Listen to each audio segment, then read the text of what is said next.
want to get your take on the running back room because there's a lot of upside in that room between Henry Parrish, Don Chaney, Ajay Allen, who transferred in from Nebraska. Hopefully we see TreVonte Citizen this season at some point. Come on, Mark give me another. Fletcher, Chris Johnson. So that's where you wanted to go. Is that your favorite guy in the room, Fletcher? You know what's so funny? I watched a couple of his games in high school, and he's a man amongst boys. He just looks like a college running back should look like. Right.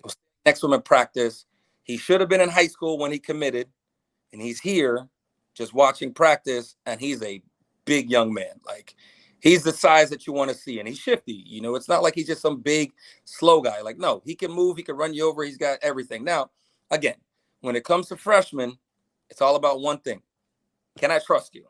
Right. Can running backs coach Tim Harris, can I trust him? Can the offensive coordinator trust him? Can I trust you to pass protect?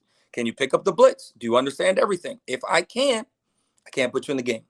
So for the freshman, it's going to be, can I trust you? Or do I can only put you in situational stuff? Obviously, you would love to get Chris Johnson into space because he's a speed demon.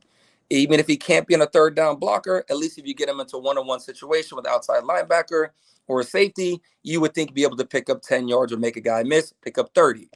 I think Henry Parrish leads the way going into the season just because he's the eldest. He understands that he played at a high level last year. I don't think he's the most physically gifted running back that we have, but he'll probably lead the way. If Don Chaney can stay healthy, which he hasn't the last 2 years, he's one of the most gifted guys we have in the locker room. He's fast. He's big. He can make you miss. He can do it all. It's the reason he came out as a 5-star. I mean, at the time, I think one of the top Broward rushing guys in history. And then you got, I think, two dudes that they're excited about, but one's coming off an injury, right? So when does TreVonte Citizen come back? When is he 100% healthy? I don't know, so I'm not going to depend on him in the first half of the season. So I won't even bring him up as far as this is what's going to happen. But Ajay Allen, they're very excited about.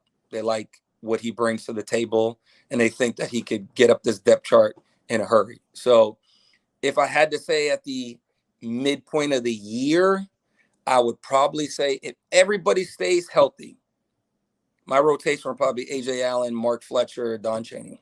I like it.